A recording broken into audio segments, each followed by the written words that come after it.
lo primero, con un agradecimiento a esta casa que nos ha acogido y que nos ha brindado todo el apoyo necesario para realizar la exposición y para sacarla adelante y que esté ahí en primera plana recibiendo a todos los visitantes del colegio, ¿no? En segundo lugar, un agradecimiento personal a los comisarios José María Lapuerta y Javier García Germán por incluirnos en el equipo expositivo, ¿no? Y habernos permitido participar en este proyecto tan chulo en el que nos sentimos tan orgullosos de haber participado, ¿no? Y vamos a hacer una presentación por partes, ¿no? En el que cada uno de los invitados que ahora nos arropan va a presentar los proyectos que desarrollan en sus prácticas personales, ¿no? Y que están relacionados bastante directamente, como veremos, ¿no? Con esta preocupación por el clima en la arquitectura, ¿no? y el placer. Y luego vamos a hacer una mesa en la que vamos a debatir temas cruzados, ¿no? Que hay entre unos temas y otros y que van a conectar prácticas diferentes, ¿no? con inquietudes comunes, ¿no? La verdad es que pensaba hacer una pequeña presentación de cada uno de vosotros, pero yo creo que la verdad es que como prácticamente va a ser para entre amigos, ¿no? Podemos, si queréis, empezar a hablar de cada uno de su trabajo y luego nos reunimos todos en torno a una mesa de debate. Entonces te doy la palabra a Javier García Germán, comisario. Bueno, José, pues muchas gracias por la presentación. Yo creo que me voy a poner de pie. Bueno, yo he preparado una cosa bastante breve, ¿de acuerdo? Para poner en contexto el momento en el que se hizo este proyecto de investigación, que es un proyecto de investigación que fue realizado hace ya 4 años, ¿no? Y que realmente con el COVID y estos años así un poco complicados no ha visto la luz hasta ahora, ¿no? Y entonces me gustaría empezar hablando un poco de esto, ¿no? Sostenibilidad, un punto muerto para la arquitectura, ¿no? Y me gustaría muy brevemente dar una pasada muy rápida por 4 o 5 líneas de trabajo, ¿no? O sea, yo creo que tenemos hoy en día la suerte de que por fin la industria de la construcción es consciente del problema, de los efectos que tiene nuestra actividad, ¿no? Pero realmente hay una serie de líneas de trabajo que son puntos muertos que no llegan a ningún sitio, ¿no? Y pasando muy rápido por ellos, el primero, el greenwashing, ¿no? O sea, que desde un hormigón a una hamburguesa a un viaje al Caribe puede ser sostenible y al final la definición no tiene mayor recorrido. El mundo comercial de las certificaciones, ¿no? Que también es un asunto críptico, ¿no? Con esta cuestión de que a mí me fascina, que como en estas certificaciones lo que más puntúa son las máquinas. Si tienes un edificio totalmente pasivo sin máquinas, nunca puedes llegar a obtener la puntuación máxima, ¿no? Que es una cosa que no tiene ningún sentido, es un absurdo.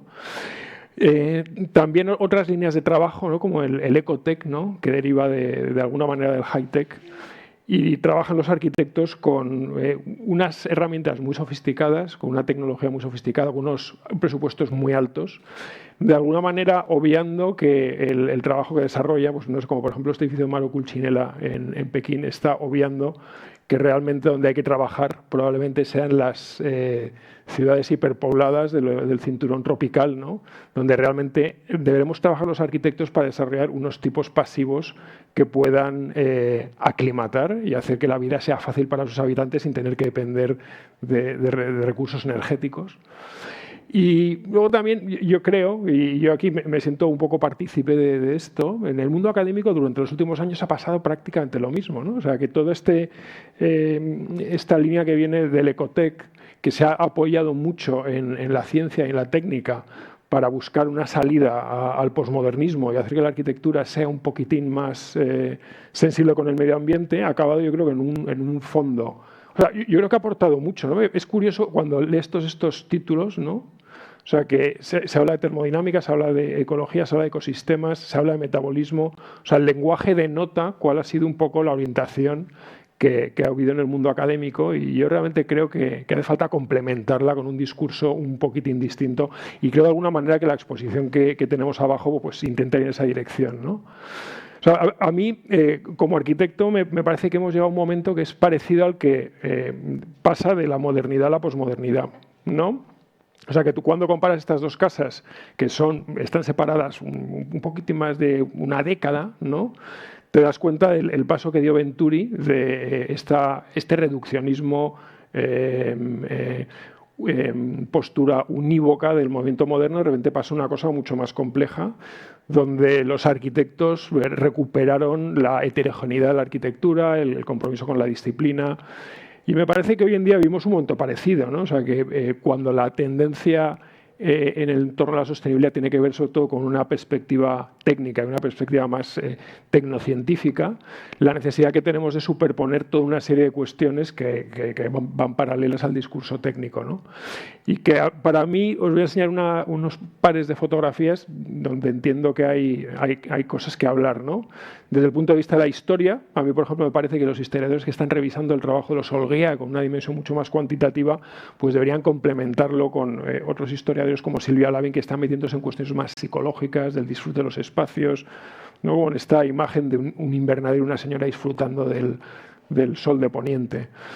O creo que hay que complementar, por ejemplo, el trabajo más digital de las simulaciones, ¿no?, como es el ejemplo de las simulaciones que se hicieron para Masdar, que en su día fueron pioneras, con un acercamiento a la vida cotidiana, ¿no? Y a mí por eso me obsesionan estas imágenes de Rudowski, donde se estudia cómo funcionan las ciudades, pero también cómo se ocupan, cómo se disfrutan. Y también es un poco lo que me ha llevado a Catalá Roca, ¿no? O esta otra idea de que la tecnología punta, pues también hay que complementarla con una aproximación más low-tech, ¿no?, que de alguna manera pueda resolver cuestiones parecidas, pero con menos presupuesto y con más sensibilidad quizás, ¿no? O posturas más vinculadas a lo mejor a lo neurocientífico, creo que hay que complementarlas con lo fenomenológico también, ¿no? Philip Rand versus Zumthor. O todo el tema del confort, que siempre está vinculado a lo fisiológico y a lo médico, creo que hay que complementarlo con el hedonismo y una perspectiva un poquitín más sensorial, ¿no? Entonces yo creo que me parece que es importantísimo ir complementando unas cuestiones con otras. Y volviendo a estos libros, creo que estos libros es fundamental complementarlos con otros que hablen, pues, de la calidad del habitar, el Thermal Delight in Architecture de Lisa Hession, etcétera, ¿no? O pasar más de lo construido a la experiencia, ¿no? Me parece que también es un punto bastante importante. Esto me lleva a la Expo, ¿no? O sea, que yo lo que entiendo que versa sobre tipos climáticos, ¿no?, es que al final el tipo climático ofrece de alguna manera es un concepto que puede aglutinar estas distintas cuestiones que enumero, ¿no? O sea que, por un lado, para mí es importante hablar de historia, ¿no?, como algo que pueda complementar la banalidad que hoy en día en la instantaneidad de las redes sociales, etcétera. También me parece que es muy importante. Para mí este dibujo es fundamental porque, de alguna manera, es una caricatura del sistema termodinámico de la modernidad, ¿no? Una envolvente muy ligera, muy bien aislada, cerrada del exterior, y unas máquinas que impulsan calor, impulsan frío y atienden a las necesidades de los que viven dentro sin intercambiar con el exterior. Y frente a este modelo termodinámico, que es el de las certificaciones, ¿no?, pensar que toda esta arquitectura vernácula no tiene por qué ser solo antigua, también puede ser contemporánea. Lo que está haciendo es intercambiar continuamente, ¿no? O sea, que realmente se pasa de entender la arquitectura como un sistema termodinámico cerrado a un sistema termodinámico abierto, ¿no? Y yo también entiendo que viviendo donde vivimos, aquí por ejemplo en Barcelona, con el Mediterráneo al lado, ¿no?, es fundamental este intercambio, y es un desastre que al final dependa del código técnico de los modelos que vienen del norte de Europa, o que Passive House sea un poco el modelo a seguir cuando también sigue ¿no?, unas posiciones muy distintas. También me parece que los tipos son muy interesantes porque, frente a un modelo metabólico extractivo y lineal, pues nos puede llevar a sistemas constructivos que tienen mucho más interés y que son capaces de establecer relaciones ecológicas con el entorno en el que vivimos, ¿no?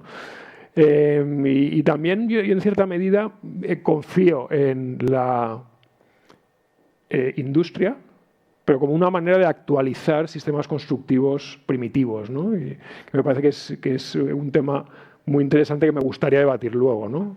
Frente a lo mejor a modelos más artesanales como el del Ibavi, por ejemplo, ¿no? ¿Hasta qué medida una industria descarbonizada puede aportar materiales que necesitamos para construir miles de viviendas, ¿no? Me interesan mucho los tipos porque, aparte de ser tipos arquitectónicos, espaciales, constructivos, también son tipos sociales, ¿no? O sea, un patio es un sumidero térmico, pero también un patio organiza la vida en torno en un edificio, ¿no? Y ayuda a la gente a interrelacionarse. Me interesa también la vida cotidiana en este, ¿no? Abajo está el chiringuito, ¿no? Que es un tipo climático netamente mediterráneo, y creo que la vida cotidiana que se ve en estas fotografías documentalistas de Catalá Roca pues nos acerca mucho a una dimensión más humana de la arquitectura, ¿no? Pues esta chica que se acaba de salir del agua, que tiene el bañador mojado, que tiene el pelo mojado, que está fresca porque le entra el viento que viene del mar, ¿no? Y yo confío mucho en la fotografía documentalista para entender cómo funcionan estos tipos e interpretarlos no solo como arquitectura, sino como modos de vida, ¿no? Y poco más. O sea, yo sí que me gustaría insistir en que de alguna manera lo que se propone en la exposición es entender la arquitectura como un conglomerado no solo de elementos materiales, ¿no? Sino también de elementos, o sea, como un conglomerado de sociedad, materia, energía, y creo que es como un buen sustrato sobre el que empezar a trabajar en el reto que tenemos en las próximas décadas, ¿no? Aquí lo dejo. Muy bien, pues muchas gracias, Javier. Has lanzado muchos temas que podemos debatir luego, y ahora, si quieres, continuamos con Mireia. Muchas gracias, Javier, muchas gracias por la invitación. Estoy encantada de estar aquí, y la verdad es que, no sé si ahora me pondré la presentación, es que todas las cosas que explica son cosas que trabajamos en el estudio muy intensamente, y me apetecería como no presentar lo que he traído, sino conversar contigo sobre todo lo que has traído. Yo lo que os he traído para hoy es una presentación muy cortita y como explicaros como un par de trabajos muy rápidamente, en los que hemos aplicado pues todas estas cosas que Javier ha estado explicando, ¿no? Pero antes os quería enseñar un poco el trabajo que hacemos en el estudio. Pues normalmente hacemos como este tipo de trabajo para instituciones culturales, en el que normalmente reflexionamos sobre futuros posibles, siempre basados como en el pensamiento contemporáneo, en temas como de ecología, de género, etcétera, ¿no? Casi siempre pues desde un punto de vista muy especulativo, especulando pues con otras especies, etcétera, ¿no? Pero lo que os he traído hoy ha sido como dos ejemplos de encargos más para el presente, que son básicamente un par de reformas en las que solo os explicaré como un par de puntos que van alrededor de esta reflexión que Javier ha introducido sobre cómo en el movimiento moderno hemos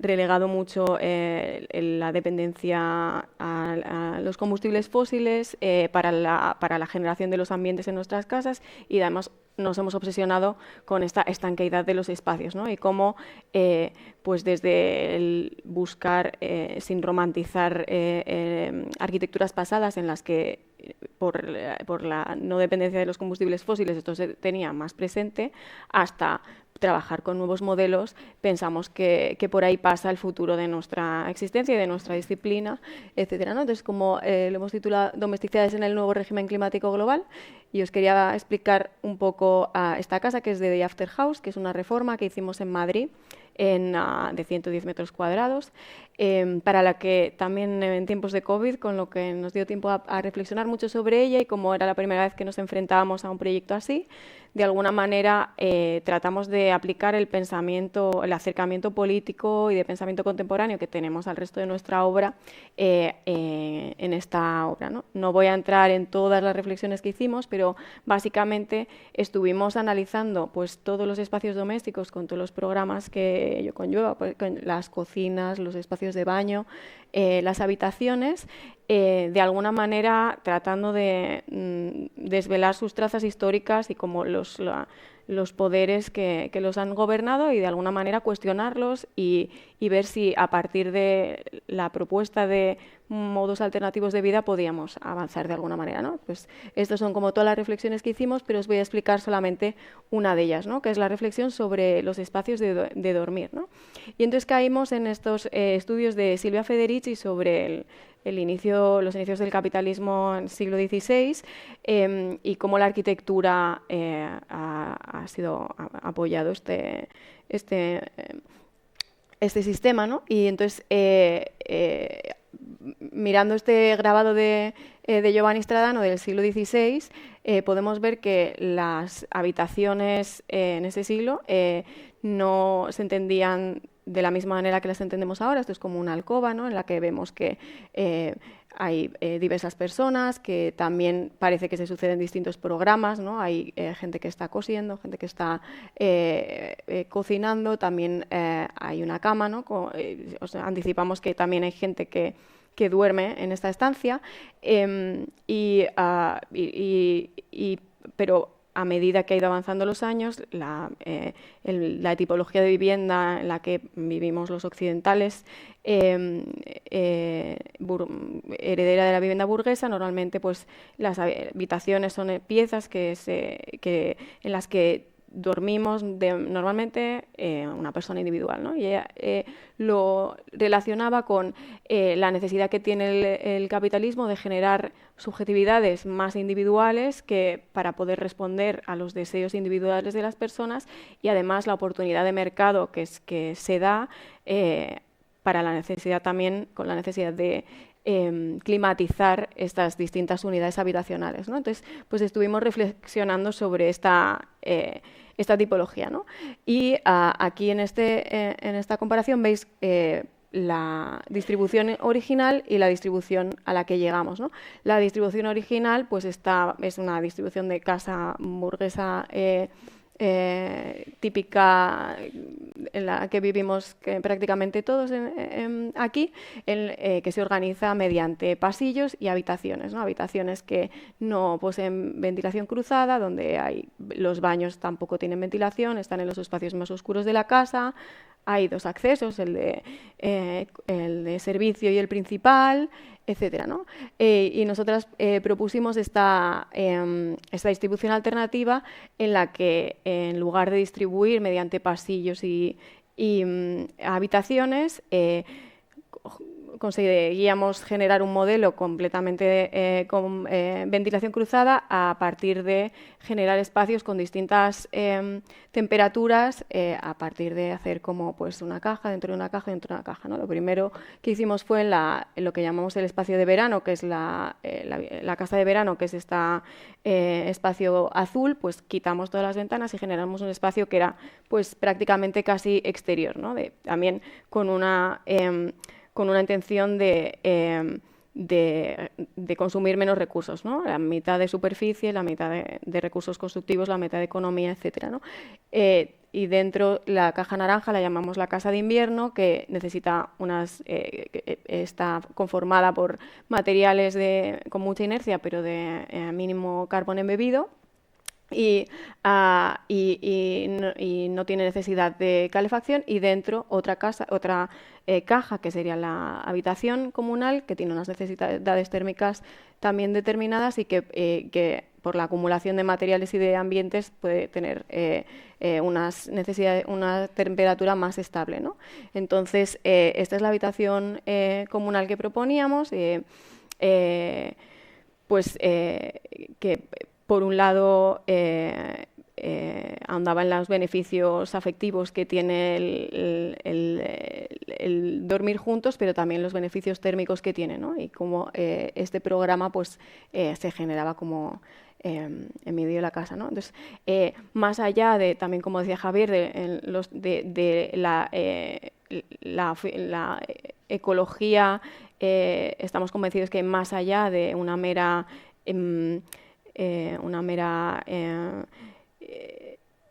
utilización de unos determinados materiales, de unas determinadas condiciones, pensamos que los modos de vida o la política tiene que ser una parte crucial en este cambio de paradigma en este contexto climático, ¿no? Y un poco más imágenes de la casa. Por ejemplo, pues en este caso la cocina y el baño, pues en los espacios más privilegiados y más ventilados de la casa, ¿no? Y muy rápido, otra vivienda que hicimos con estos mismos principios, que es la casa, la 10K House, quisimos añadir a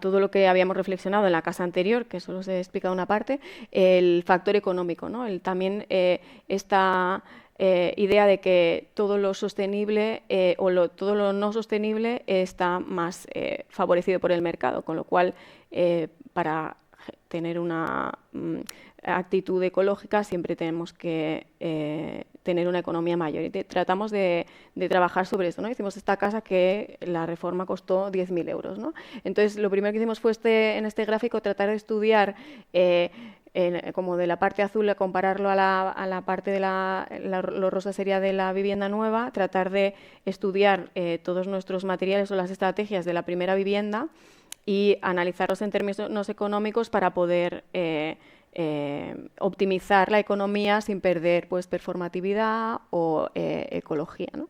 Y salió este manifiesto que os explico como a través de fotos, ¿no? Pues otra vez trabajamos estas reformas en Barcelona, otra vez trabajamos con gradientes térmicos, es una reforma mucho más pequeña en la que también pues, había diversos programas y diversas temperaturas, ¿no? También huyendo de esta como obsesión moderna de tener una temperatura constante. Luego el hecho de que elevábamos los elementos de la vivienda sobre patas para poder todas las instalaciones poder pasarlas sin la necesidad de generar zanjas y tener que contratar distintos proveedores, distintos industriales para la obra, o el uso de básicamente la reducción de la paleta de materiales a 1 o 2 materiales, también para ser lo más eficientes materialmente, estructuralmente y económicamente. Básicamente la vivienda está construida con DM y con lana de oveja. O la decisión de no invertir en acabados, en enfoscados, mantener el suelo que ya existía y simplemente en los lugares donde no se podía mantener, pues rellenarlo con otro material, también ahondando en la reutilización de los materiales. Y también como en la vivienda anterior, el desplazamiento de la cocina y el baño a los lugares más privilegiados de la casa, con más ventilación, con más luz, al lado de la fachada, ¿no? Y sobre todo la más importante en la economía es el hecho de que lo diseñamos de una manera para que fuese autoconstruida. Básicamente diseñamos un poquito un mueble del IKEA a escala más grande, incluso con las patas esas que son recicladas del IKEA, y a través del corte con control numérico, sin la necesidad de carpinteros, entre el cliente y nosotros construimos la vivienda. Y solo una cosa, que es que dejamos este aislamiento fuera, que es un material que nos gustó mucho, que nos parece que es importante recordar, ¿no? Esta es una empresa que se dedica a recoger la lana de las ovejas transhumantes, que bueno, ya sabéis que la labor de la transhumancia tiene como un impacto ecológico muy bueno, pero sin embargo la lana se desecha para la industria textil porque está demasiado sucia, y hay una empresa que la convierte en aislante térmico, que normalmente siempre suele estar oculto, pero nos parece que es importante pues como que empezar a incorporar en nuestros códigos estéticos compositivos este tipo de materiales que tienen como tanta agencia y tanta importancia. Y nada, esta cita de Paul Preciado, también como para invitarnos a reflexionar sobre cómo pensar la arquitectura en este contexto de crisis. El éxito del performativo no depende de un poder trascendente del lenguaje, una suerte de voz divina que declara hágase la luz, sino de la simple repetición de un ritual social que, legitimado por el poder, esconde su historicidad, ¿no? Y esto es así rápida. Muchas gracias. Bueno, muchas gracias, Mireia. Vamos a acabar con Tumeu, de Flexo Arquitectura. Sí. Hay puntero. ¿Tú necesitas pasar?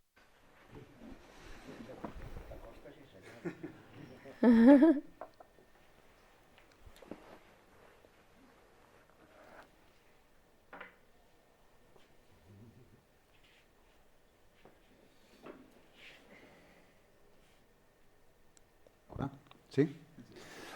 Vale, pues bueno, pues Javier, muchísimas gracias por la invitación y por haber asumido el riesgo de invitar a unos no expertos en termodinámica, pero muy simpatizantes del asunto. Empecé diciendo que Flexo lo formamos ahora mismo Sea del Rey y yo, y que hasta el 2016 estuvo formado también por Bárbara Vic. Y bueno, y nosotros, para hablar de la relación entre termodinámica, cuerpo y placer, como no expertos, pues lo hacemos a partir de tres aproximaciones.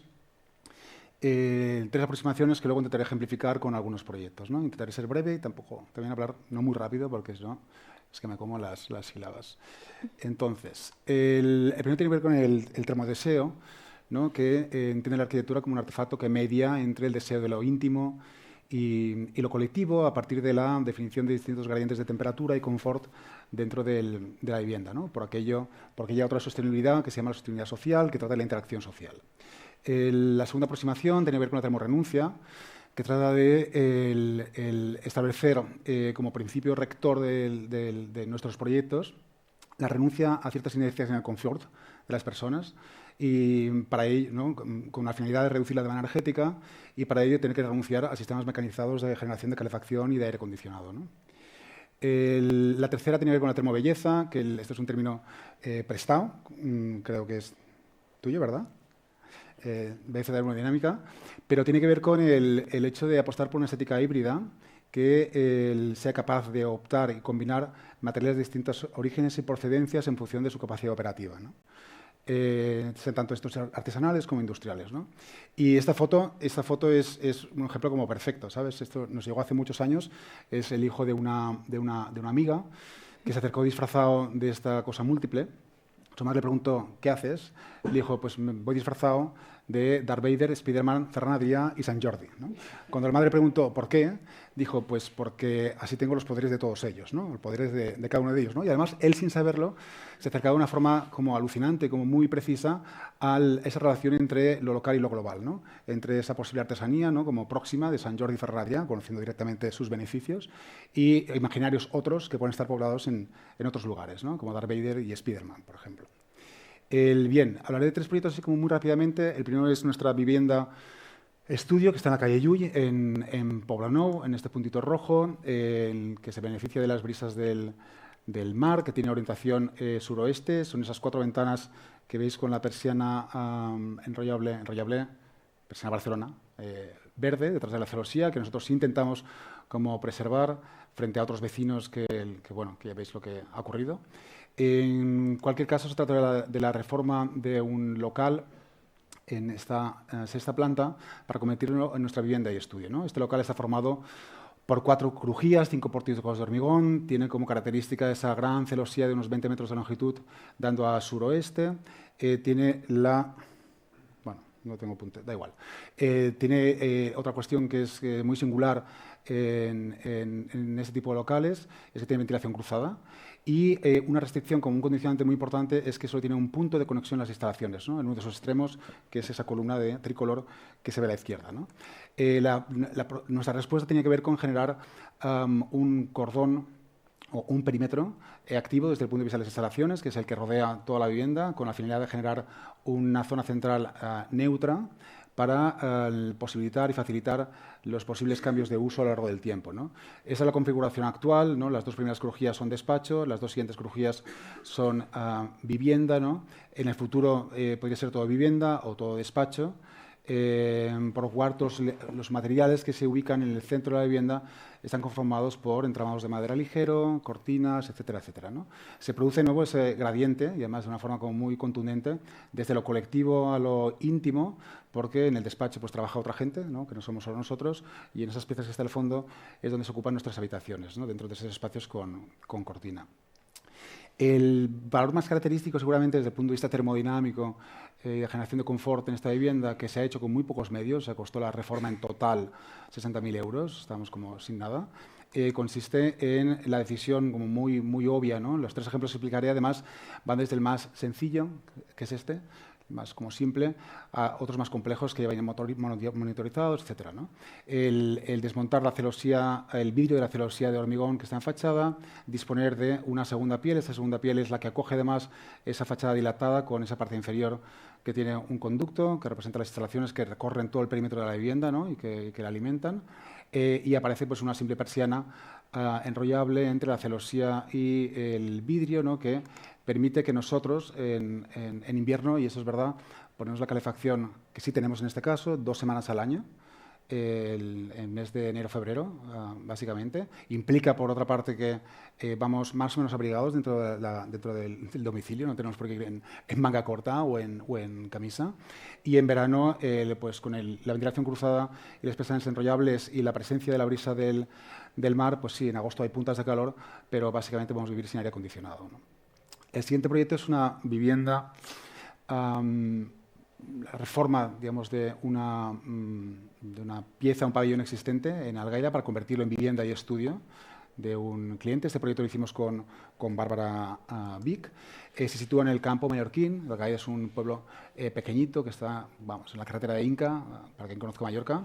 Es una casa de roté. La casa de roté son las casas que los países utilizan para el almacenamiento de herramientas para la gestión del campo que tiene alrededor, ¿no? Digamos que una finca principal tiene una serie de casas de roter que se atomizan en la superficie, digamos, agrícola para gestionar los campos que tiene alrededor, ¿no? Por lo tanto, cuenta también con una cisterna en forma de pera, se recoge el agua de cubierta, la almacena en una cisterna, tiene un pequeño horno y tiene este emparrado a sur que es maravilloso, ¿no? El cliente nos pidió la extensión, la reforma y extensión de esta vivienda, de este pabellón, de esta casa de roter, en una vivienda para él y su familia y además en un estudio para él mismo, ¿no? El diseñador gráfico.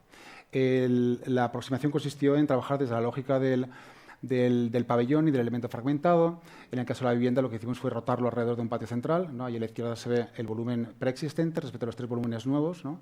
El hecho de trabajar desde lógicas de fragmentación pues, permite que cada uno de los pabellones, que los llamamos así, tenga autonomía desde el punto de la gestión de su energía, ¿no? Y de su programa y de sus cambios futuros, ¿no? Además de establecer una relación con los demás a través de ese patio central.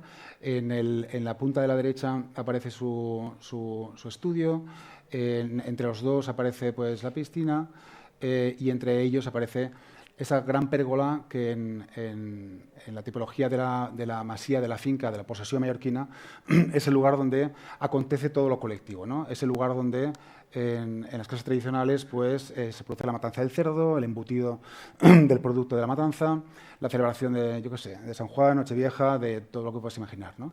Nos interesaba de esta disposición esa capacidad que tenía la fragmentación la repetición de ese volumen inicial a través de ese patio y la atomización a una distancia pues, controlable del estudio y de la zona de agua, el generar distintos espacios intersticiales exteriores donde el usuario podía, digamos, como gestionar su intimidad respecto a la gran zona colectiva que se produce en el centro de la pieza bajo la pérgola. Es un proyecto que además trabaja desde una gestión como bastante concreta de la inercia, porque si bien los muros de mampostería y tierra del pabellón original tienen unos 60-80 centímetros de ancho, por temas económicos nosotros no podíamos reproducir eso. En el campo mallorquín se obliga a la cubierta sea inclinada y hay una paleta de colores y materiales muy restrictiva. Trabajamos con ventana de formato pequeño y los pabellones nuevos son pabellones que se trabajan desde el fábrica cerámica de 20 centímetros de ancho con un SAT exterior, ¿no? Sí que se producían como grandes aberturas hacia ese patio, ¿no? Que es el que iba desde la inercia de materiales que conforman los pabellones, los pequeños huecos que dan al exterior y el gran hueco interior que tendría que protegerse. En las fotos no lo está, las fotos son de José Vía, por cierto, produciría como ese intercambio con el exterior, ¿no? Este es el pabellón original, mirando hacia el patio y a través de la cocina, desde el comedor. Este es al revés, desde el patio, a la entrada del patio, cocina y comedor al fondo. Este es el momento que además esa fragmentación nos permitía algo que, aunque no lo pareciese cuando llegamos al lugar, había pues un desnivel importante de punta a punta del proyecto, y el hecho de trabajar con la atomización y fragmentación de pabellones permite que cada uno de ellos ajustase su altura al lugar donde le correspondía, ¿no? Y a través de 3, 2 o un escalón, pues establecíamos siempre esa relación con el patio, ¿no? Al final, la aproximación era como bastante sencilla. Este proyecto arrancó en 2010, en plena crisis económica, con una contención presupuestaria y de inversión altísima, por tanto, con una gestión casi mínima o inexistente de colaboradores, ¿no? Me refiero a ingenierías que trabajan en la sostenibilidad, etcétera. No se simuló nada, ¿no? Trabajamos desde cierta intuición y conocimiento de lo que ya habíamos venido trabajando y de lo que conocíamos en el campo mallorquín, y por tanto las decisiones son bastante obvias o directas, por decirlo, ¿no? La gestión del patio intermedio, que puede cubrirse con un textil y provocar, digamos, una sombra en verano, textil, o un verde, que era lo deseable, que es lo que hay ahora mismo, aunque no salen las fotos, ¿no?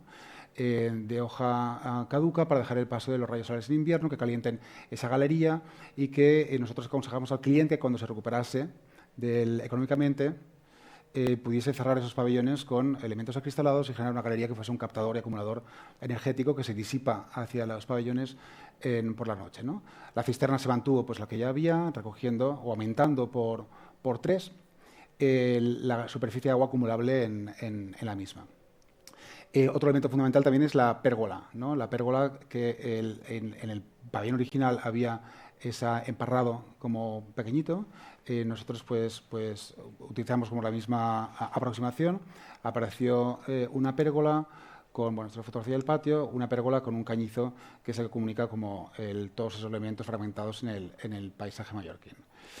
El último proyecto es un proyecto de 42 viviendas en Sant Boi, producto de un concurso público que ganamos hace unos años para el IMSOL, y son proyectos que la verdad es que se pueden llevar a cabo porque se cuenta con la complicidad del cliente, ¿no? Si no, es como muy difícil, porque en este proyecto lo que se manifestó como condición de partida es que no tuviese calefacción. Es decir, son 42 viviendas que funcionan sin calefacción, ¿no? Por tanto, todas las decisiones bioclimáticas, termodinámicas que se puedan tomar afectan a la geometría, a las condiciones materiales, etcétera, etcétera, ¿no? Se sitúa en un límite como bastante bonito en Sant Boi. Esto es los campos de Llobregat. La parte construida que veis entre el punto rojo y los campos es una zona industrial, ¿no? Por tanto, estamos en la periferia, digamos, de Sant Boi, y desde el punto rojo para arriba es donde tenemos el tejido consolidado de las viviendas, ¿no? Forma parte de una promoción de distintas viviendas, distintos paquetes de viviendas. Hay uno ahí a la izquierda que es Premio FAT, Mariana Benedito, que está por allí. El siguiente lo está haciendo Ariana Peric, y el nuestro es el punto rojo, ¿no?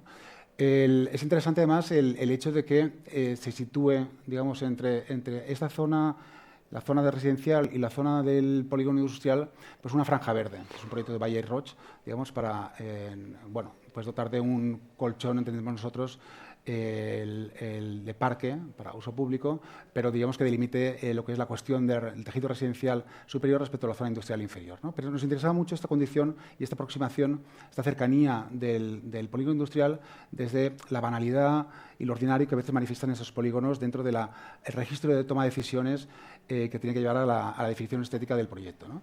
Pero desde el punto de vista de esa colección o recolección de lo íntimo y lo colectivo, ¿no? El promover la cuestión colectiva en el proyecto era muy importante. En la planta baja pudimos abrir un porche directamente al exterior, cosa en Barcelona es impensable y es imposible. O sea, los edificios se cierran a línea calle para evitar pues malos usos, homeless, etcétera. En Samboy sí lo permitieron, o lo permitieron en este caso. Por lo tanto, esa primera franja gris es la donde se van a dejar las bicicletas, se recibe a la gente, entra al patio, aparecen esas dos piezas en la parte superior e inferior que van a ser recintos colectivos del propio edificio, el superior es vecinal del propio edificio y el inferior es vecinal del barrio. Es decir, que el club de rugby de Samboy puede decidir, pues, no sé, celebrar sus festividades de rugby allá, ¿no? Y por lo tanto, esta interacción, digamos, entre gente de la zona respecto a gente del propio edificio, ¿no? Las dos viviendas que están a la derecha, pues, obviamente son las adaptadas, ¿no? La cuestión, digamos, del colectiva en el proyecto no se reduce solo a la gestión de los metros cuadrados de la planta baja, también ocurre en la planta sexta, donde se produce ese mordisco que se tuvo que operar por cuestiones de edificabilidad del volumen para ajustarnos a ella, ¿no? Pero ofrece de repente ese mordisco con una terraza que además aproxima el atrio central, o sea, el patio central, al sur, ¿no? Esta orientación que veis aquí es sureste, la de la fachada principal, ¿no? Y además aparecía como otro momento, que es el momento de la cubierta, donde está esa pieza circular con la ventana circular, que es el lugar donde se colectivizan la gestión de las lavadoras comunitarias del edificio. La tipología es esta, es muy sencilla, es una planta de 25 por 22 metros que se articula alrededor de un atrio central, no es un patio abierto, es un atrio y está cerrado por la parte superior, como veis antes, y por dos franjas de galería a sureste y a noroeste, ¿no? La inferior y la superior. Por otra parte, hay 6 viviendas por planta, las 4 en esquina pues, son idénticas, menos una que tiene 3 habitaciones, las otras son de 2, y luego hay 2 viviendas centrales que tienen un carácter, digamos, como más reconocible, ¿no? El tema de franja, por decirlo así, ¿no? En cualquier caso, el proyecto pues asumía desde el principio como ciertos objetivos, ¿no? Y contábamos aquí con la colaboración de Sociedad Orgánica. Entonces, bueno, estos gráficos eran interesantes porque la línea azul lo que vemos es la oscilación de la temperatura exterior en invierno, ¿no? La oscilación tiene que ver con el día-noche a lo largo de la semana, o sea, de lunes a domingo. Y la línea roja que está en la franja verde sería como el lugar óptimo, que hay que buscar situar la temperatura en ese centro, ¿no? Esa es la vivienda más representativa del proyecto. Esa línea roja marca esos 21, casi 22 grados de temperatura en el interior de la vivienda sin calefacción. En verano, pues se producen mayores puntas en la oscilación. Los azules son una oscilación bestia en verano, día-noche a lo largo de la semana, y la roja pues ya no es una roja, digamos, estable, tiene una cierta oscilación, pero se mantienen entre esos 25 y 27 grados aproximadamente, lo cual es fantástico, ¿no? Al final todo esto tiene que ver con conseguir esa última barra que veis ahí a la derecha, ese 4.12, que eran los kilovatios hora a los que llegamos cuando en realidad el INPSOL se da por satisfecho si en 2025 llega a los 10 y en 2030 se lleva a cabo como objetivo llegar a los 8, ¿no? Todo esto, digamos, puede llevarse a cabo gracias no solo a la definición de este atrio central, el mordisco que se produce en la planta 6 para tener esa mayor asoleo, sino también con una paleta de materiales que decidimos que trabajase desde inercia en la parte interior, es decir, lo que encontramos en el interior, o sea, tanto en el atrio como en los cerramientos interiores del perímetro, es fábrica de ladrillo pintada directamente, paleteado de mortero, terrazos en el suelo o elementos cerámicos, y la piel exterior, una piel definimos con fachada ventilada, que lo hicimos con lo que veis en la fotografía en el margen izquierdo superior, que es la plancha enervada de todas las obras que hay en Barcelona, no sé si en el mundo, pero es una plancha como muy baratita que dispondríamos en vertical. Las lamas de vidrio tipo Graven, que en realidad en este caso son de Windows, y las cortinas termoreflectantes con capacidad también de permeabilidad al aire, que situaremos en el interior, ¿no? No se colocaron toldos en el exterior, que era lo deseable, por cuestiones de mantenimiento por parte del promotor, ¿no? Al final, este elemento máquina bioclimática, pues bueno, lo que hace es almacenar el calor en las galerías y disponer ese calor directamente en los dormitorios que están en contacto con ella durante la noche, que es el punto crítico, ¿no?, en invierno.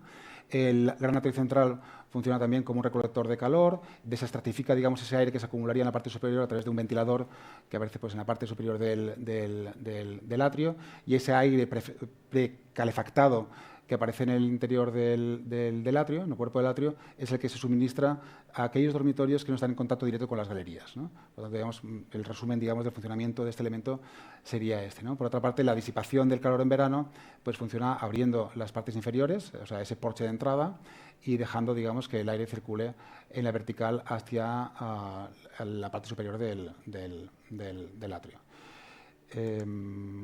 Bueno, esto es una vista del concurso de hace un montón, han cambiado algunas cosas, y esta es la imagen del concurso también, que, bueno, salvo el porche de entrada de la parte inferior izquierda, que hoy existe y en el concurso no existía, pues el resto se mantiene como bastante parecido. Y ya está. Gracias. Muchas gracias.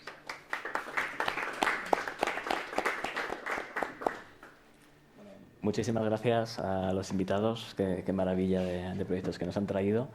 Y la verdad es que yo, si quieres, lanzo la pelota, voy a lanzar como la primera reflexión para abrir el debate, ¿no? Y es que esa llamada a la rebeldía que hacías tú contra Javier, contra el paradigma del passive house, ¿no? Contra esta noción de los edificios estancos como una especie de neveras que no dialogan ni térmica ni socialmente con su entorno, ¿no?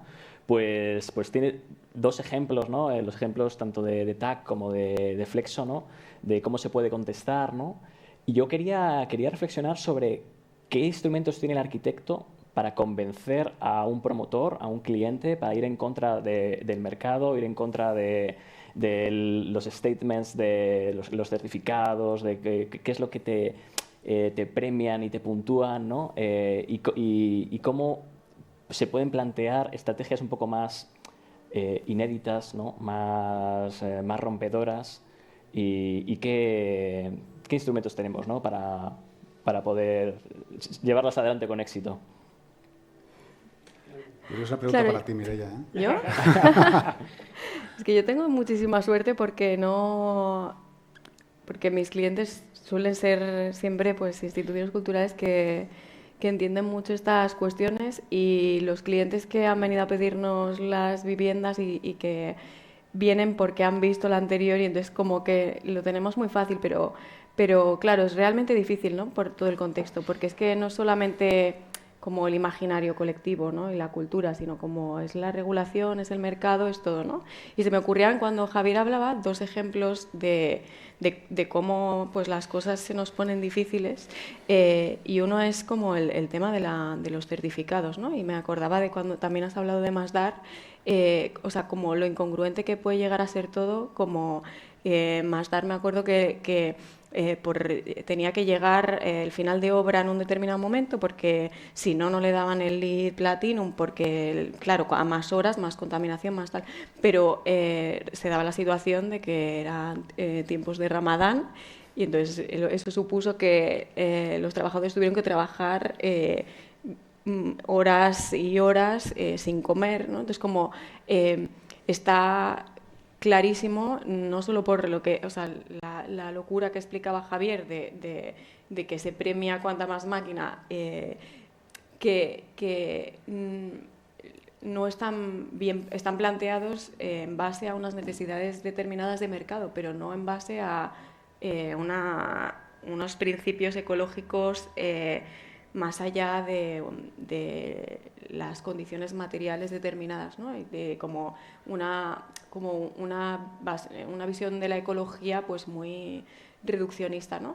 Y la otra que se me ocurrió también, hablando tú, con el tema de las máquinas, ¿no? Como la regulación, hablando el otro día con el director de un museo que no diré cuál, pero que está aquí en Barcelona, que es como que está en un edificio histórico en un convento, que no necesita climatización artificial porque ya está pensado con unos principios previos a nuestra dependencia del petróleo, le obligaban a hacer una inversión de 300.000 euros sacando de su presupuesto anual de museo para climatización. Y decía, pero si estamos a 40 grados fuera y aquí hace 20 grados, ¿cómo puede ser esto? Y es pues una cuestión de que la normativa pues va en contra, ¿no? Pero bueno, yo aún así soy bastante optimista porque creo que vamos a tener que ir en esa dirección sí o sí, y que poco a poco pues se irán contestando estas cuestiones. pero herramientas tengo, no sé, no las necesito o no las tengo. Bueno, yo creo que todos los proyectos que hemos visto aquí, la verdad es que, por ejemplo, logran generar una variedad de espacios intermedios entre exterior e interior, entre zonas frías y calientes, que incluso forman parte de la representación de la arquitectura, ¿no? De generar espacios intermedios, graduaciones, que tienen mucho más que ver con, a lo mejor, la arquitectura popular, ¿no? Y el cómo se habitaban las arquitecturas antes, en las que había, por ejemplo, habitaciones de invierno, habitaciones de verano, espacios intermedios que no estaban claramente definidos para un uso concreto, ¿no? Que con la idea que a lo mejor el mercado inmobiliario tiene de la vivienda, ¿no? Donde se asocian metros cuadrados específicos a funciones específicas y donde el producto ya va a variar muy poco, ¿no? Con lo cual se abre todo un abanico de creatividad y de herramientas especulativas, ¿no? que es muy interesante, ¿no? Y que a lo mejor dices que no eres un experto, pero la verdad es que estáis alineados totalmente en hablar de termodinámica y de cómo eso es un instrumento de generar arquitecturas, ¿no? A mí me parece... Hay una cosa que o sea, yo quería que vinierais los dos, ¿no? Porque me parece que tenéis una mirada parecida, pero con algunas diferencias, ¿no? O sea, que trabajáis sobre temas parecidos, ¿no? O sea, está como el tema de la gestión climática, está el tema de los recursos materiales también, ¿no? O sea, con distinto grado de incidencia, pero en los dos proyectos de rehabilitación que hemos visto, o sea, hay un interés por mantener lo existente, optimizar recursos. También me parece que hay una aproximación que a mí me interesa mucho, que es que ha habido muchos planos, ¿no? Donde aparece la gente habitando los edificios, ¿no? Las casas, ¿no? O sea que al final, para mí esto tiene mucho que ver con la vida cotidiana, ¿no? Con el disfrute como más corporal, pero también hay un posicionamiento político, ¿no? O sea que al final lo que se está proponiendo es que es a través de cómo habitas la ciudad, de cómo consumes, ¿no? Cómo estás manejando el tema de la sostenibilidad, aparte de que tu arquitecto te pueda apoyar más o menos, ¿no? O sea, que yo sí que, no sé, por ejemplo, yo creo que está muy claro en la renovación de la casa en Madrid, ¿no? Pero también está muy claro en la renovación de tu casa, ¿no? O sea, que se ve cómo se habita perfectamente y cómo puedes habitar unas zonas en unos determinados momentos del día, de las estaciones, y yo creo que eso para mí es un punto que os une, ¿no? Que me parece que es bastante interesante. Y a mí la verdad es que sí me gustaría que hablarais un poco los dos sobre esta cuestión, ¿no? Porque también en la exposición hay una reflexión voluntaria. O sea, que los dibujos están llenos de habitantes, ¿no? A lo mejor son más termodinámicos que políticos, ¿no? Pero vamos, para mí va muy de la mano. Y sí que me gustaría que hicierais una pequeña reflexión sobre la conexión del habitar y la vida cotidiana con lo que hacemos los arquitectos, ¿no? Sí, ¿El habitar la vida cotidiana? Dale tu Tomeu. En general. Pero voy a quitar en los proyectos. Esta diapositiva que es como bastante fea. ¿No? ¿Se puede quitar esto o no? ¿Se puede quitar? No poner la de gracias, que es como quedar ahí como de gracias. Descansa más, que este es muy rojo aquí. Sí. A lo No sé, mejor alguien pues... allí. ¿Nos podrías poner una diapositiva como neo? Ah, no, esto déjala. Vale, pues... A ver, yo volviendo un poco a la pregunta anterior, el tema sí que hay una cierta... Hay distintos como grados de pedagogía que tienen que ver con una gestión en el tiempo sobre el cliente. Este cliente, por ejemplo, la verdad es que se puede llevar el habitar a este lugar porque es alguien que quería vivir en el campo y era conocedor de cómo se vivía en el campo mallorquín, ¿no? En las viviendas preindustriales, quiero decir. Y también nosotros, bueno, pues durante la creación del proyecto visitamos muchos proyectos con él, ¿no? Visitamos también, por ejemplo, no sé, pues la casa de Hudson, por ejemplo, ¿no? O sea, hay pues la voluntad, digamos, de dirigir las preguntas, ¿no? Pudo ocurrir porque fue 2010, crisis, y se amasó como lentamente el proyecto. De hecho, tardó como 9 años hasta que terminamos la construcción, se terminó en 2019. O sea, fue una ruina absoluta para nosotros. También, digamos que se tuvo que como el llevar el proyecto a la definición de todos los detalles para que fuese en parte autoconstruible. Toda la parte de madera interior la hizo él, porque hizo un curso de carpintería japonesa y quiso hacerlo él, y nosotros dibujamos, pues, bueno, nosotros los laminados como muy sencillos, al final no tiene nada de japonés, eso, ¿no? Es un ensamblaje como muy directo, muy sencillo. Pero sí que respondiendo a tu pregunta, Javier, el tema de la optimización de los pabellones y el cómo se construye ese espacio intersticial exterior en esta vivienda, para nosotros define algo que para nosotros es importante en el habitar, que tiene que ver con esa gradación que existe entre lo íntimo y colectivo, ¿no? Esto es algo que yo he hablado alguna vez con Mireia y no llegamos a estar de acuerdo en ese asunto. Creo que me ha llamado burgués un día por decir eso. pero sí, quiere decir que el cliente pues recibe visitas de muchos amigos, gente que se queda a dormir, como está en el campus, viene gente de Palma, se queda el fin de semana. Eso está cerca de Palma, pero para un mallorquín es como irte a Siberia, ¿sabes? Algo muy lejos. Está, nada, a 40 minutos de Palma. En ese momento no tenían hijos, luego tuvieron pues un hijo con su chica, iba a trabajar aquí, por lo tanto el espacio de reproducción, producción, etcétera, etcétera. Entonces es el aunar y sumar y solapar gente de distintas generaciones que iba a ocupar este lugar, también sus padres, sus abuelos, etcétera, amigos y tal. La gestión del poder encontrarse uno solo, tanto en ese pabellón interior que pueda cerrarse en sí mismo, como el espacio intersticial exterior que está pegado al pabellón, ¿no? Porque detrás de pues hay 3 más, ¿no? Porque la cruz, digamos, ofrece esa especie de fragmentación de lo exterior respecto a esta gran zona colectiva interior, es la que nosotros entendíamos que debía vincularse también a distintos grados de confort que tienen que ver con la temperatura generada en esos lugares, ¿no? El patio interior también puede ser un lugar de encuentro, etcétera, etcétera, ¿no? Al final sería necesario hacer esta vivienda y no lo tenemos, el mapear esas temperaturas, digamos, que ocurren en este lugar gracias a los mecanismos pues, que ofrece la arquitectura, que en este caso, que decía antes que trabajamos de forma muy intuitiva y que no iba a estar monitorizada, como está el edificio San Boi, que sí estará monitorizado, es aprender casi lo vernáculo, en este caso. Sí, súper. Perdona Sí, que no sabía que te había llamado burgués, pero Sí. perdóname. A veces me enciendo. Y no me enfadé, que es lo peor, ¿sabes? Ya. Igual Seguro que tenéis con igual cariño. acepté.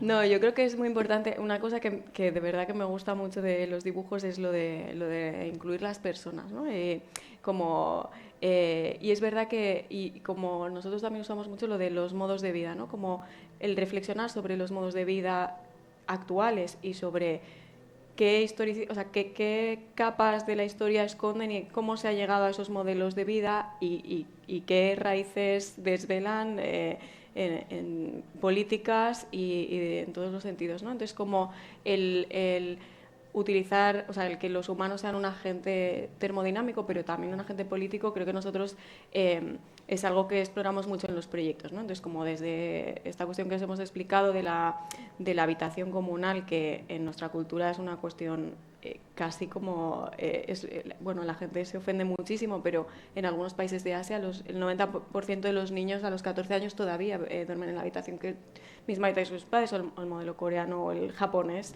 ¿no? Y que tienen como una raíz termodinámica, pero también afectiva, etcétera, hasta pues cuestionarnos por qué los espacios de baño siempre están en los lugares más oscuros, menos ventilados, ¿no? Y cuestionarnos la propia intimidad, ¿no? El considerar estos espacios como espacios pues más lúdicos, más hedonistas, ya no de una manera para ser disfrutados de manera individual, sino colectiva, o pues la posición tradicional de la cocina en el espacio más de servicio, en el que bueno, se clasifica a las personas como las principales y las de servicio, con recorridos completamente distintos, calidades completamente distintas en función de su rango, su clase, pues creemos que desde que la arquitectura tiene una dimensión política que puede explorar, ¿no? O en este caso de la casa del día después, que también ha sido como muy contestado y como es muy controvertido, el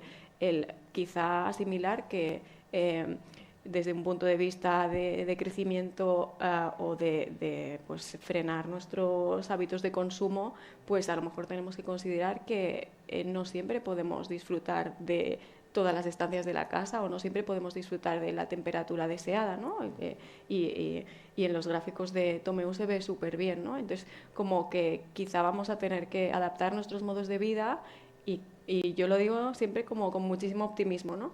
A estas nuevas crisis, ¿no? Y como decía antes José, muchas veces podemos encontrar muchas cosas en arquitecturas pasadas porque se las tenían que ingeniar previo a tenerla, ¿no? A tener como estos recursos que ahora mismo tanto utilizamos, ¿no? El cliente de la casa el día después, al principio decía, pero Dios mío, me estáis reduciendo mi propiedad, pero luego enseguida estalló la guerra de Ucrania y Borrell dijo, tenemos que bajar la calefacción de nuestras casas, y el tío estaba feliz de, pues no, o sea, pues no necesito calefacción y no dependo de esto, ¿no? Y pues...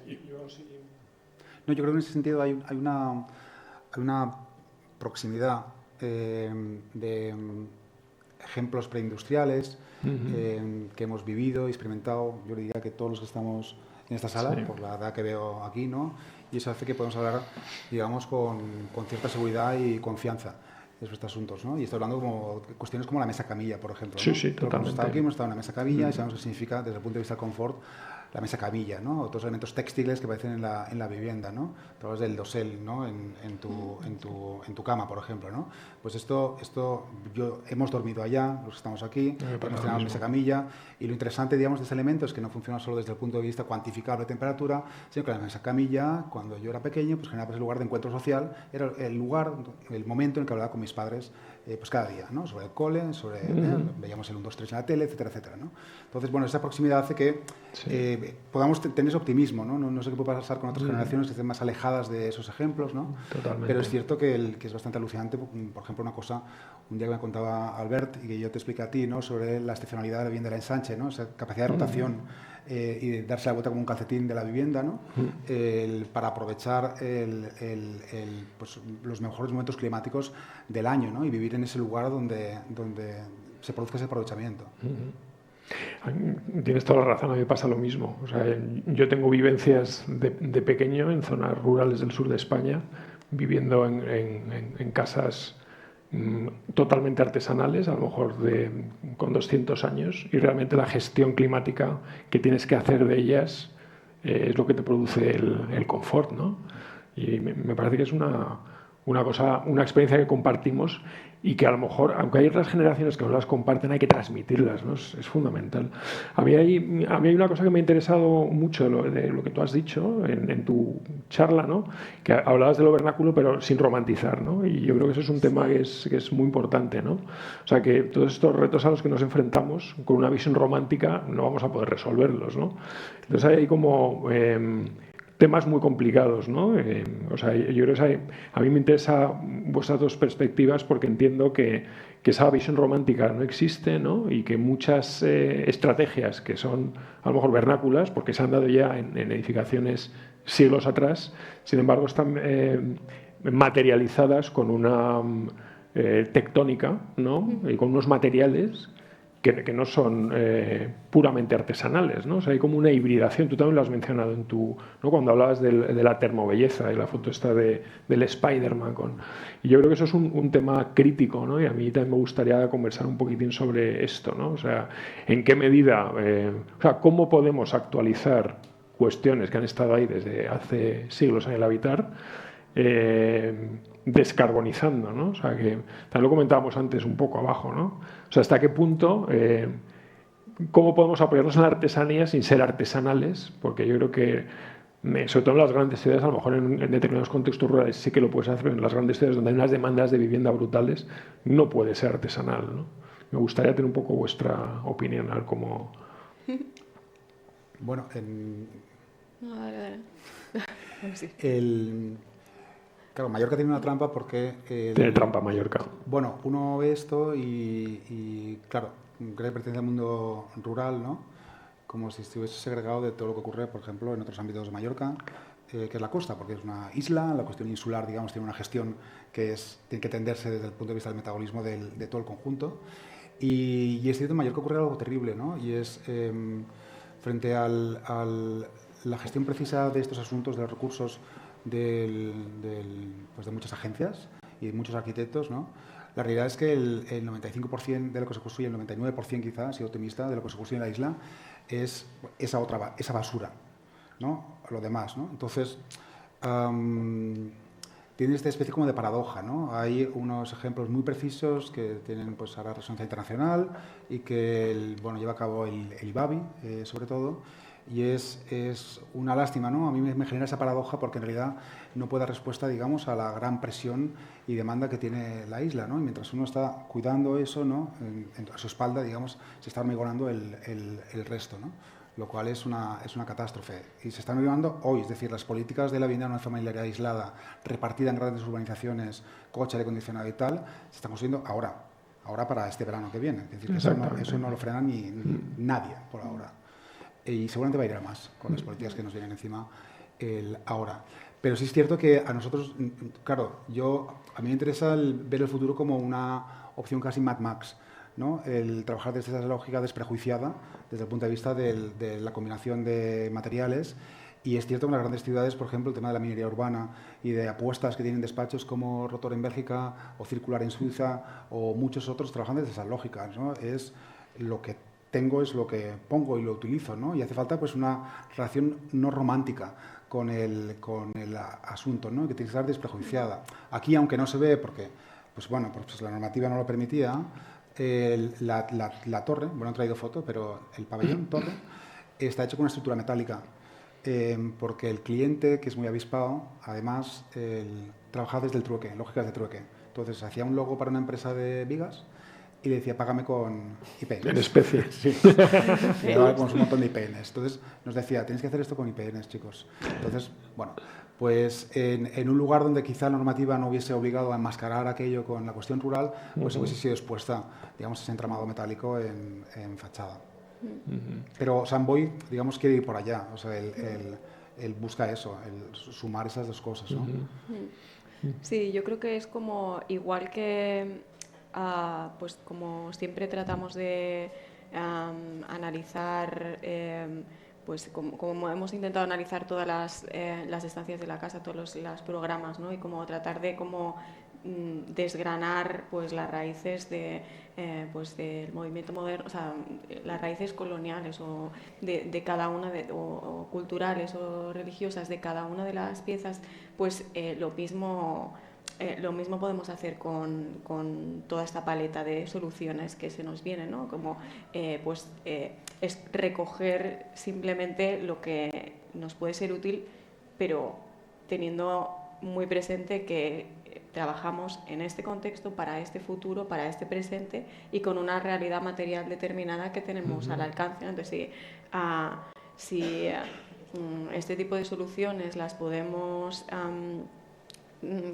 replicar con estas realidades materiales o con otras o adaptadas a este programa o a este otro, pensamos que es lo que es como las reflexiones que se tienen que hacer ahora y no simplemente como replicar sin ningún tipo de acercamiento crítico a todas estas cuestiones, ¿no? Porque, Yo hablabas antes de Rotor, tuve una sesión muy divertida con Carles Oliver y con Rotor, ¿no?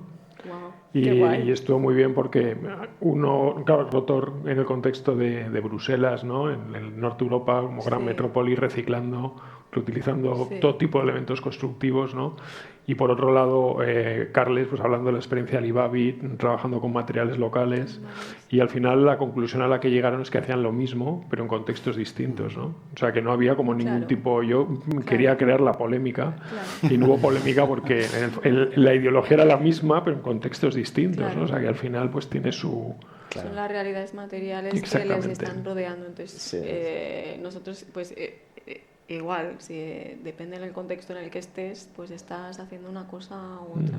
Este verano teníamos que hacer un taller en Bois Boucher, que es un sitio que el fundador de Vitra ha fundado, y entonces tienes que hacer construcciones con lo que te rodea en el bosque, ¿no? Era como, claro, nosotros estamos acostumbrados a hacer con lo que nos rodea que en la ciudad, que también reutilizamos todo, ¿no? Pero es como completamente distinto, pero es lo mismo. Sus aproximaciones son parecidas también. Totalmente. Sí.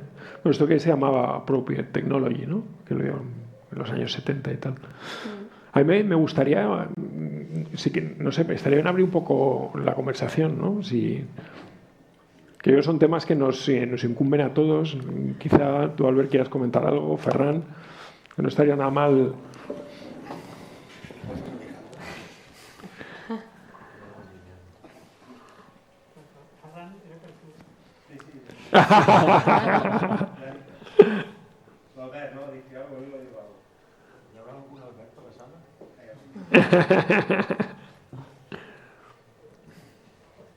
Bueno, no, a mí, ¿sí? A mí me han interesado muchísimas cosas de las que habéis largado por aquí. Bueno, porque van dándole vueltas al medio de las cosas que tenemos que resolver ahora, ¿no? Pero bueno, yo por pillarle alguna cosa y ponerle polémica, claro, por ejemplo, el Passive House siempre se habla como un elemento, bueno, que lleva un modelo, y es cierto, lleva un modelo de comportamiento térmico, el de la caja aislada y la máquina que le da, luego los kilowatts hora metro cuadrado y año que tiene que ser. Pero en realidad, lo interesante del Passive House, y hablaríamos de las certificaciones y de muchas cosas, que hay mucha tela que cortar ahí. Lo interesante del Passive House no es tanto eso, como el hecho de que luego hay un entorno de empresas que te aseguran que te van a conseguir esa estanqueidad en las ventanas que te has hecho el blow-up, todas estas historias y tal, o ese aislamiento térmico con esa U. O sea, te garantizan aquello que te resuelve eso, ¿no? Que es un poco el tema de la industria, ¿no? El tema de que al final parece que vamos a conseguirlo todo también gracias a la industria, que en definitiva es la culpable de todo este asunto, ¿no? Y es un tema que a mí me gustaría meter el dedo, porque, como dijo, bueno, como le criticaron a Frederick Winrow Taylor, el de la taylorización, lo que hizo fue apropiarse del saber obrero. Se consiguió quitar lo que la gente sabía hacer y con eso construyó los procesos industriales, ¿no? Y en toda esa intervención, ya decía, no sé si era Rafi Serra, ya decía que una casa activa necesitaba un sujeto pasivo y una casa activa necesitaba un sujeto activo, ¿no? O sea, que ahí se invertía, ¿no? Pero solo lo vemos como sujeto que habita. A mí me ha interesado mucho lo que has comentado de autoconstrucción y de cómo hacerlo, porque en ese ejercicio creo que ahora hay que hacer, hay que reapropiarse de lo que sabe la industria, ¿no? Yo tengo bueno, en el máster siempre trato de engañar. Lo que pasa es que los estudiantes ya no se dejan engañar, que ese es un problema, no te hacen demasiado caso. O te dicen que sí, luego hacen otras cosas. Pero, claro, una pregunta muy interesante que es, ¿qué sabe IKEA de lo que tú sabes hacer? Claro, sabe mucho. O sea, sabe mucho de lo que IKEA, porque su negocio es fabricar para que tú montes, sabe muchísimo lo que nosotros somos capaces de hacer en todo tipo de cosas, ¿no? Entonces cogimos bueno, cogí al pobre estudiante, hay centenares de esto, que hizo un análisis de qué tipo de instrumentos sabe que nosotros sabemos hacer servir. Evidentemente el atornillador o destornillador y a partir de ahí iba descomponiendo y cómo las piezas se iban complejizando. O sea, íbamos sacando qué es lo que sabía, ¿no? ¿Por qué? Con el ejercicio de decirlo, no, nosotros detrás cuando proyectamos mayoritariamente lo que nos llevamos detrás son la industria y sus materiales. Arrastramos nuestro hormigón, nuestro acero, nuestro cristal, nuestro aluminio y toda esa vasca de materiales que no están aquí. Fíjate, lo que hay es una casa y el resto es una ruina. Eso no es campo, eso es una ruina. Y eso ya no fornece de los materiales para hacer eso. La dinámica que permitía hacer esa casa de ahí ya no es la que ha permitido hacer las otras. ¿Vale? Entonces, ¿cómo lo hacemos? Y al final la cuestión es cómo diseñamos para que la gente pueda hacer. El ejercicio era, no, vamos a hacer rehabilitación. Una de las cosas interesantes de la rehabilitación es que te quitas el 70% de las normativas de delante y por tanto trabajas en un campo libre como estáis vosotros o vosotros cuando entráis ahí. Y a partir de ahí el tema es, diséñame para que lo haga el propietario o el que va a vivir ahí, ¿no? O sea, también un sujeto activo haciendo. Y sabemos lo que sabe porque estamos robándole a IKEA lo que sabe muchísimo. Luego hicimos un análisis, nunca he conseguido que alguien me haga el proyecto de rehabilitación con esos saberes, pero de mirarlo, un análisis brutal del tipo de soluciones de uniones que tiene IKEA para que las pueda hacer uno cualquiera. Es brutal. O sea, todo el conocimiento que hay. Yo creo que hay todo un trabajo que es de también cambiar ese tipo de cosas, ¿no? Hay que ir buscando frentes que están abiertos y cerrados que tenemos de nuevo que recuperar para poder hacer eso. Entre otras cosas, recuperar ese paisaje que está ahí, porque la arquitectura y ese paisaje formaban parte del mismo qué hacer, ¿no? De la misma manera. Y hemos de recuperarlos y hemos de recuperar también ese papel activo de la gente, no solo pasiva, aunque sea activa viviendo en una casa. Activa, sino un poco lo que planteabais ahí, ¿no? ¿Cómo se diseña para que lo haga la gente y cómo sabemos que sabemos lo que sabe y cómo diseñar con estas herramientas? Sí, sí. Bueno, no, yo venía con un dato, y es que hoy me he enterado que la Comisión de Urbanismo de la Generalitat de Cataluña cuenta las pérgolas como un 100% de la ocupación y un 50% de la edificabilidad. Con lo cual, desde la Generalitat se ha sentenciado la pérgola en Cataluña. Porque, a Mallorca igual. Y me he cogido un cabreo mayúsculo y he pensado, por eso están todas las viviendas de la periferia, de la periurbanidad, con sombrillas, tinglados, toldos y todo tipo de cosas casi siempre ilegales, feas, difícilmente integrables y altamente contaminantes, porque se ha prohibido la pérgola, bueno, o sea, se ha penalizado, ¿no?, en nuestro clima. Bueno, y además no hay inercia térmica, no hay ventilación cruzada, los programas estos habilitados no cuentan con todo esto, con lo cual creo que una buena parte de nosotros tendríamos que empezar a llamar a los despachos.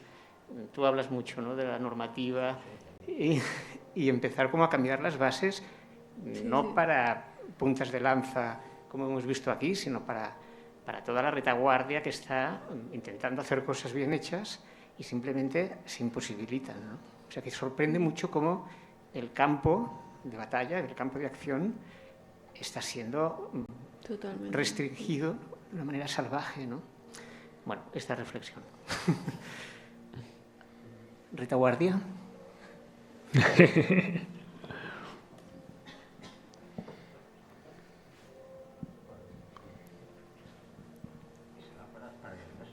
No, a mí me Retaguardia. no sé si bien no cuento, pero me ha venido a la cabeza Philip Ram, ¿no?, hace unos años, ¿no?, cuando veíamos, o sea, ese es el camino, pero tampoco sabemos mucho cómo ir, ¿no? Yo creo que al final ahora se ha demostrado que era mucho más fácil, de alguna manera, ¿no?, o era mucho más directo, pero no nos lo imaginábamos así, ¿no?, porque claro, veías aquella bañera volando, y así, ¿cómo lo vamos a hacer? ¿Cómo lo vamos a hacer?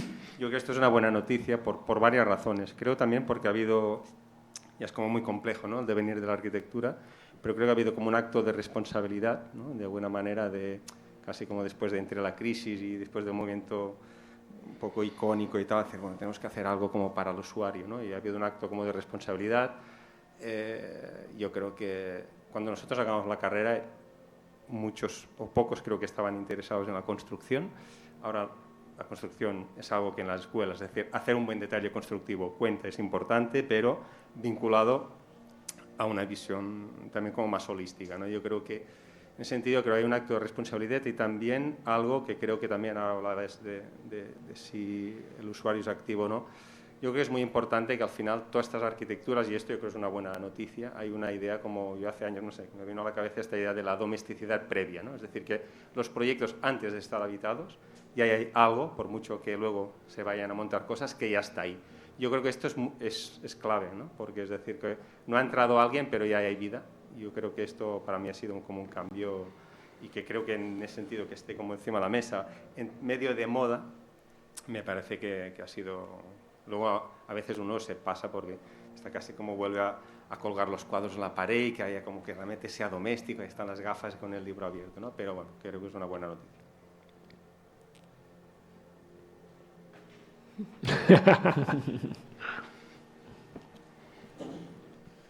Yo tampoco no sé mucho qué decir, pero sí que para mí el momento en el que estamos ahora, sobre todo, hemos dejado de tener intuiciones y tenemos que tener mediciones, ¿no? Yo creo que ese es el gran cambio, ¿no? Yo cuando estudiaba todo el mundo sabía ser sostenible porque todos sabíamos cuál era la sección, que luego cuando acabamos hicimos todos en los concursos esa misma sección, lo que pasa que nadie la podía pagar. Y hubo un momento en el que conseguimos, nos sumamos, o sea, apareció, en el caso de Cataluña, creo que la presencia de Societat Orgánica nos ayudó a muchos despachos y entiendo que la Escuela del Vallès también se incidió más en la idea de, bueno, vamos a ver dónde, ¿no? O sea, vamos a medirlo y vamos a poder cuantificarlo. Y esta cuantificación nos ha ayudado mucho a poderlo hacer posible, porque cuando cuantificas te das cuenta que a lo mejor no hay que hacerlo todo, solo con una pequeña parte somos capaces de llegar, ¿no? Y yo creo que esto es un hecho muy importante, y cuando veo los dibujos de abajo, la cantidad de datos que hay, ¿no? Es decir, hemos dejado de hacer el esquema de la sección del concurso a empezar a tener datos y a empezar a hablar, a saber de que haber medido lo que hemos hecho y luego lo contrastamos cuando acabamos. Yo creo que es algo interesante que explica un poco un cambio, al menos desde mi punto de vista, de cuando yo estudiaba a lo que estamos viviendo hoy en día. Sí, la verdad es que yo estoy totalmente de acuerdo que la cuantificación ha ayudado mucho, ¿no? Pero también tengo una controversia respecto a la cuantificación, porque no solo podemos cuantificar, ¿no? Y vamos, lo digo sabiendo que en esta sala todo el mundo sabe equilibrar bien una cosa con la otra, ¿no? O sea, yo creo que la cuantificación también ha llevado mucho a olvidarse de la arquitectura, ¿no? Y yo creo que el momento que vivimos ahora es muy interesante porque es un retorno a la arquitectura y a entender que espacialmente y materialmente, ¿no? Que son como los dos materiales, los dos parámetros fundamentales que nos han enseñado a nuestra generación en las escuelas, son los que son capaces de aclimatar espacios, ¿no? Y a mí me parece que ese es un punto de inflexión también importante, ¿no? O sea, que hemos vivido 20 años donde lo paramétrico vinculado a la simulación climática ha sido como punta de lanza, y ahora yo creo que hay un momento de regresión y decir, bueno, de acuerdo, eso está bien, pero aquí hay como una especie de legado o de arquitectónico y de cómo se habitan los espacios que hay que de alguna manera superponer, ¿no?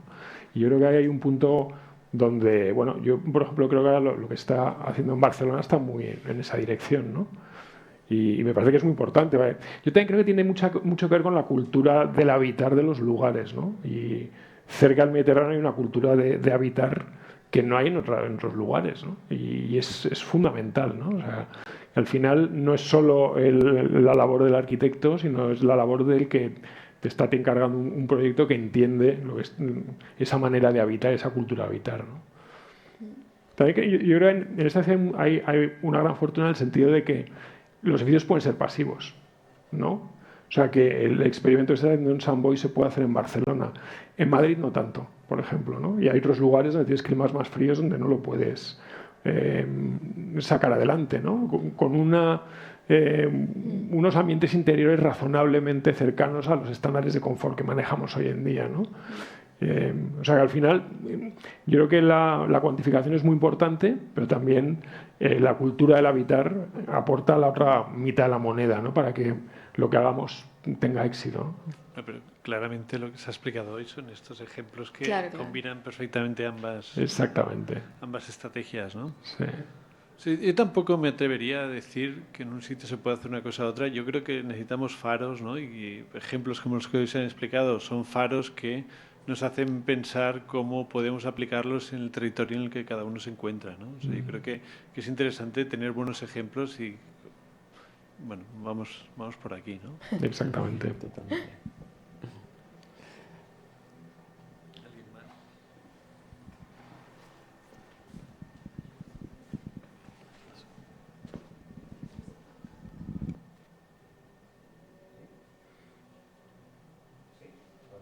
No.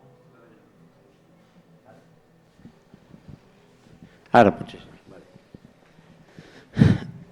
No, al final en castellano hay esa frase tan bonita que es darse cuenta o echar la cuenta, ¿no? O sea, al final lo que sirve contar o pesar, medir y tal es para apreciar en realidad las magnitudes de qué estamos hablando, ¿no? Y acabar de ajustar. Yo estoy convencido que los grandes calculistas de estructuras las diseñan sin calcularlas y luego realmente verifican en algún punto aquello que hay y luego naturalmente te lo pasan todo para cobrarte la pasta que te cobran, ¿no?